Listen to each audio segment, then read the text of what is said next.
Antrąjį paniekina.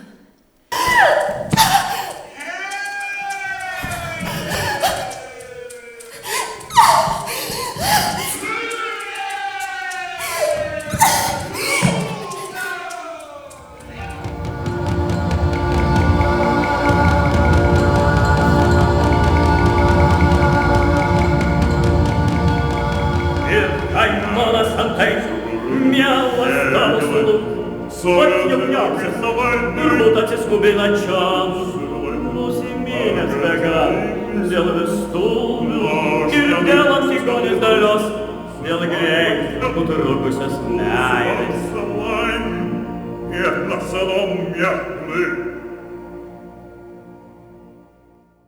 Spektaklis Antigonė vienas iš pirmųjų mano darbų ir jo likimas toks labai ilgas ir įdomus, nes prasidėjo mano toks meilė antikiniam teatrui nuo pirmųjų kelionių į Graikiją ir į Kiprą.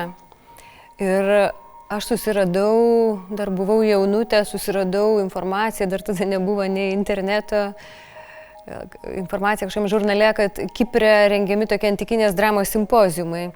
Tai buvo kokie 96 metai berods. Ir aš parašiau laišką, kad aš labai noriu kalbėti apie antikinį teatrą, apie jo interpretacijas Lietuvoje. Ir nuvažiavau į tą simpoziumą ir atsimenu, tada kalbėjau apie chorą antikinėme teatre ir apie tokį šiuolaikinį chorą ir antikinį teatrą. Dar kaip pavyzdį pasakojau apie spektaklį Labas Sonia nauji metai. Oskaro Koršunovo spektaklį, man tas choras, tame spektaklyje atrodė toks kaip antikinis choras, kažkuo primenantis. Ir ten pirmas sykį aš pamačiau tikrą teatrą, koks buvo kadaise, ten turbūt pirmas sykį pajutau, kas tai yra, nes atsidurti teatre, kur yra keliasdešimt tūkstančių žiūrovų ir kur tu stovi priešais nuostabiausio grožio dekoraciją, kur priešais tave yra miškas, kai kurie net teatrai su jūra horizonte ir atsisėsti į tą akmeninę žiūrovų kėdę, į tą visą amfiteatro vietas ir pajusti tai, ką jie tada jautė ir išgyveno, tokį didžiulį reginį. Tik ten aš supratau, kodėl tie poetai, dramaturgai tuo metu rašė būtent tokią hegzametrų eilėdarą, nes atrodo, tokioje vietoje tu net negali buitiškai, kaip mes gyvenime kalbėti, ten vien eilėmis gali kalbėti su dievais. Ir dar kas įspūdį padarė, tai tas akmuo amfiteatro centre, scenos centre, kaip graikai, aš jau buvau girdėjus apie tai, kad graikai buvo kaip stebukladariai savo akustiką, kad jie kažkaip sugebėdavo padaryti tą akmenį, kad aktoriui ant jo atsistojus, balsas klysdavo tarsi didžiausių mikrofonų, kad galėdavo tave girdėti ir aktorių girdėti paskutiniai amfiteatro eilėjai. Ir aš pamenu, aš jau buvau išmokus Antigonės monologą, man kažkaip ta pjesė iškart, turbūt nuo mokyklos dar aš ją prisiminiau, būtent gal dėl tos herojės, mergaitės, 14-metės mergaitės, pasirodo, Antigonė 14-metė tik buvo. Ir aš atsistojau ant to akmens ir ten buvo dalyviai, žiūrovai to seminaro ir aš lietuviškai pradėjau skaityti tą monologą. Ir ten buvo graikų daug ir paskui graikai taip nustebo, sako, šita lietuvių kalba yra beveik kaip senovės graikų savo skambėjimu. Ir tada, ir man pačiai tai buvo naujiena ir jie sako, bet tai taip gražiai skamba ir tada išmokau aš va tą dainą, kurią dabar dainuoju spektaklį apie erelį, irgi jie mane išmokė tą senąją graikų kalbą.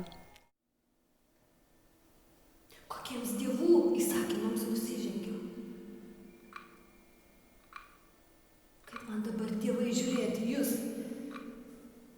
Kieno dabar pagalbos šauktis? Kai sulaukiu už tai už darbą šventą. Už darbą šventą! Šventvagiško atpildo!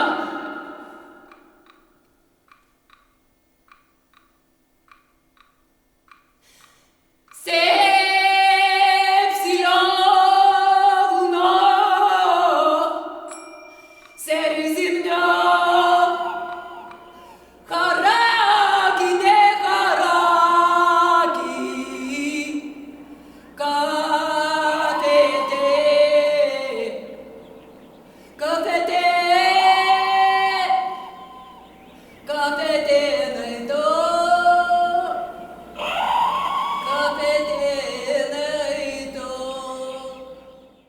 kai pradėjau galvoti jau konkrečiai apie spektaklį, atėjo toks klausimas, o kaip šiandien statyti šitą dramą, nes visas tas antikinis teatras ir įkvėpimas to antikinio teatro, bet atėjus į tą mūsų juodą dėžutę, į mūsų teatrą, supranti, kad tu nebepadarysi, nerekonstruosi to antikinio teatro. Ir labai puikiai tokia komanda šito spektaklio, dailininkė Jolanta Rimkutė, video dailininkas Andrius Jakučionis ir kompozitorius Antanas Kučinskas. Mes buvom tokie jauni, norėjome eksperimentuoti, dar tada tik atsirado video, dar dabar jau visi naudojo, tada teatre tik pradėjo naudoti. Ir taip norėjosi sukurti kažkokį reginį, aš pati labai buvau įkvėpta Roberto Wilsono, Hamleto, visų tų jo didelių figūrų, šešėlių, šviesų, tikslių. Ir mes sugalvojom, kad tą antikinį chorą, kuris yra kaip ir vienas iš svarbiausių, kaip sako, antikinės dramos personažų, mes padarysim jį tokį virtualų chorą ekrane.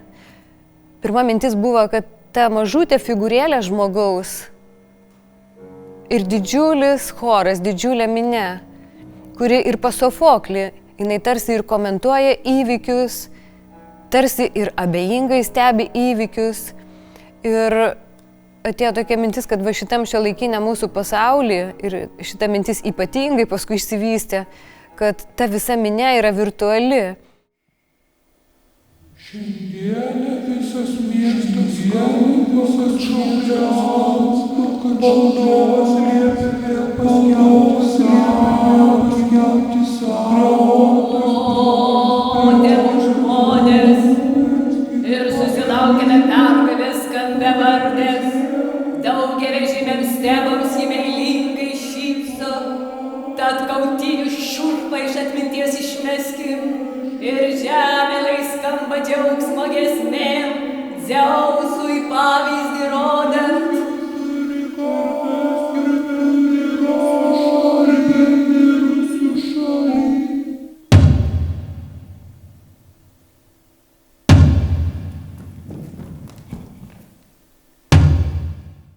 Na, spektaklis Antigonė, Sofoklis, Antika, man kaip kompozitoriui tai be abejo buvo ir iššūkis, ir dėkingas spektaklis, nes daug erdvės muzikai.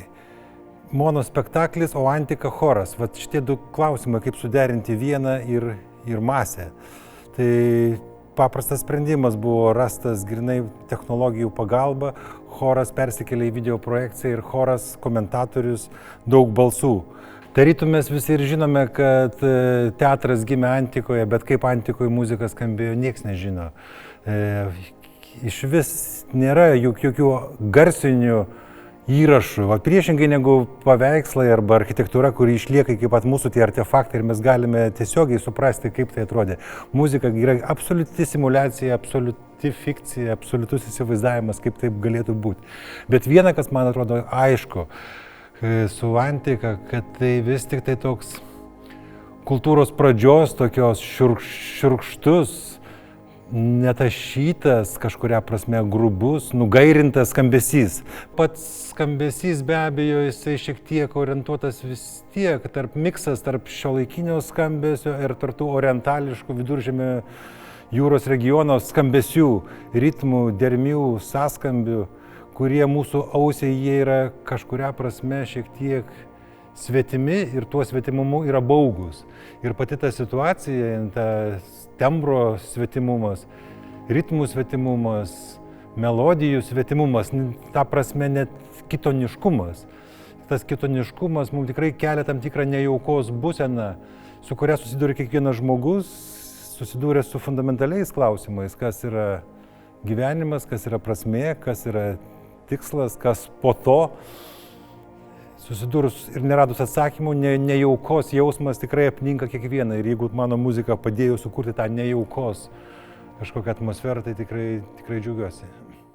Mirusi kažkas palaidojo ir dingo, kūną apibėręs, sausas mintim, kaip reikalauja paprotys, nei kirvio kirčio nematyti, nei rėžio jokių koptukų, aplink plika, sudžiuvo žemė kaip uola, nerado jo, pranešė ir jokių, padarė be žymės.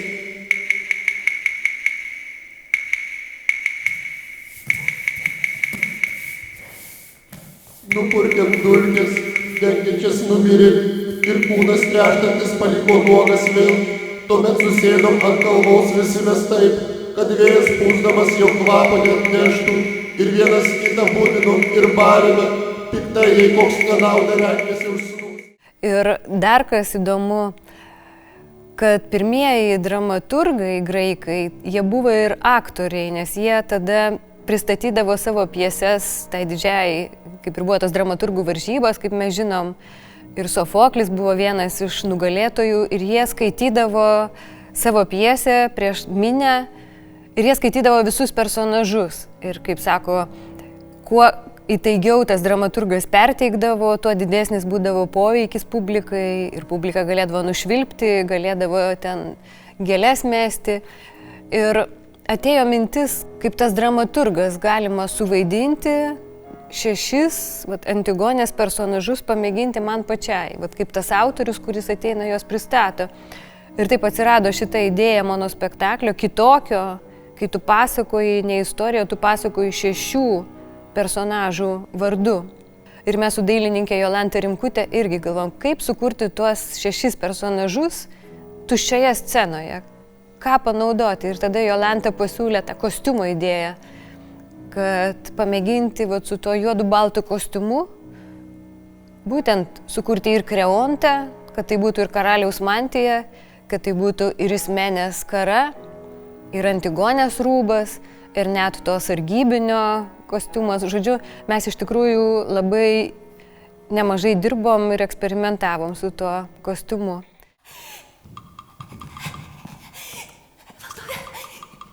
Valdove, negaliu sakyti, kad bėgau čia uždusdamas, kiek leido kojų greitis man.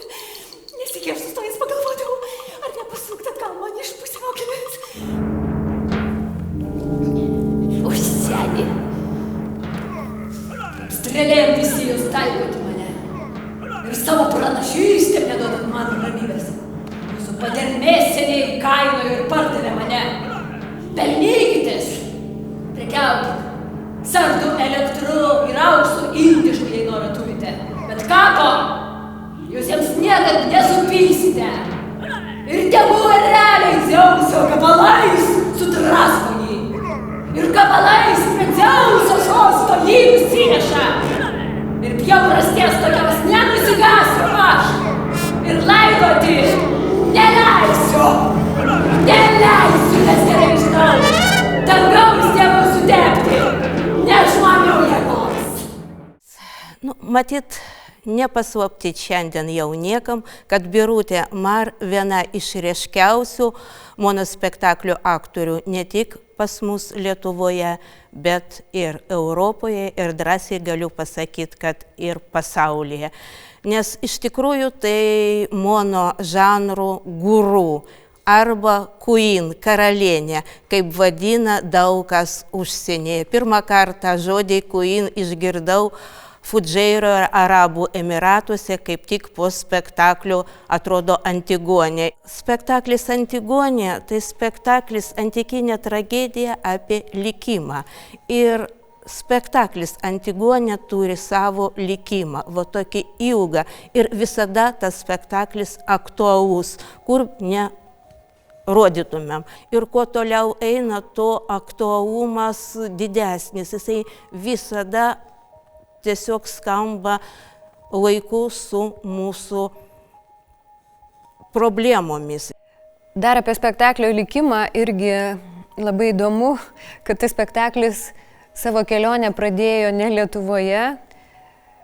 Prieš premjerą Nacionaliniam dramos teatre mes parodėm pirmą sykį jį tokį kaip ir eskizą Odino teatre, garsiam Danijos teatre, kur žinomas režisierius Eugenio Barba jį įkūrė. Ir po šito tokio dar tai buvo, aš dabar kaip prisimenu, tai buvo dar visiškas eskizas, bet kažkas buvo, ten buvo Antigonės, scenos buvo choras. Ir priėjo prie manęs moteris, taivanietė, ir iš karto pakvietė šitą spektaklį į Taivaną. Ir mes kažkaip iš karto Antigonė nukeliavo į Taivaną. Ir paskui jisai, kadangi yra vizualus, turbūt mes su juo keliavome daugiausia po pasaulį. Ir kas įdomu, kad iš tikrųjų ta Antigonė, aš net nustebau, pavyzdžiui, mes vaidinom Arabų Emiratuose, po spektaklio prie manęs prieina kritikas ir sako, kodėl jūs kūrėte spektaklį apie arabę moterį. Aš sakau, aš pagalvojau, kodėl apie arabę, gal čia tas kara, kaip ir arabė. Bet paskui pagalvojau, nes man pačiai, kai prasidėjo ta mūsų teroro aktų epocha, ir tada vis pagalvodavau, kai matydavau tas moteris juodarūbės, pagalvojau, kad tai vėl lygiai tas pats, vėl tos moteris eina ieškoti tiesos, jos eina, kaip ir Antigonėje laidoti brolį, tai jos eina atkeršyti už savo nužudytą šeimas. Paskui, kaip šitą spektaklį parodėm Ukrainoje, irgi prieš keletą metų, irgi apie visi prie manęs prie ir sako, bet tai toks aktualus spektaklis. Iš tikrųjų, tai yra spektaklis apie valdžią. Ta turbūt svarbiausia Sofoklio tema, tai yra valdžios tema, karaliaus Kreonto tema.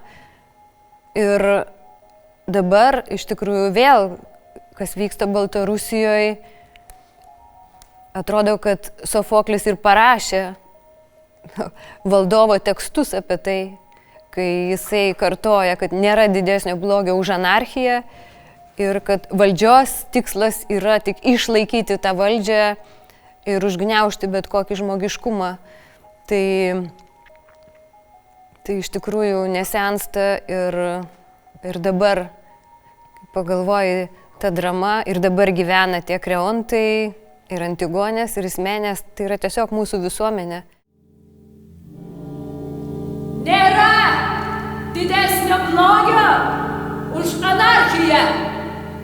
Miestus sužlugdo ji, namus į prapultį įtraukia, o kas laikosi tvirtai, pulkais gyvybę gelbstyti jam drausmė. Mes turim ginti tvarką ir įstatymus.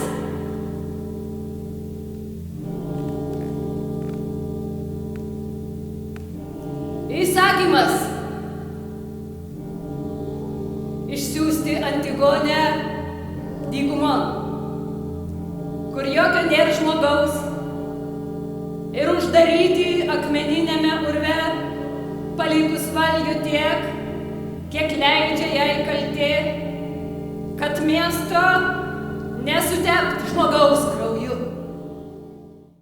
Ir galiausiai finalinė scena, kuri man pačiam patinka ir atrodo ir žiūrovam patinka, su išnykstančios galvos ir skambanti fleitos muzika, tokia šiek tiek primenanti paukščių čiulbėjimą, būtent išskridimą į laisvę kažkokią tai, kur tik paukštis yra laisvas, kur tik paukštis gali skraidyti. Ir spektaklio finalas man labai gražus, kai Andrius pasiūlė šitą idėją finale, čia jau tarsi toks poetinis finalas, kai tos žmonių galvos, žmonių šaukiančių galvos, šaukiančių iš skausmo, jos vis mažėja, mažėja, mažėja, jų vis daugiau. Tarsi visas tas žmogaus gyvenimas, visos tos tragedijos tolsta, tolsta. Ir paskutinė scena, man net panaši tas paskutinis kadras ekrane į kažkokį gėlių pievą, kai to žmonių tarsi sielos išėjusių, gyvenusių kažkada ir mūsų gyvenančių dabar virsta kažkokia gražia pieva.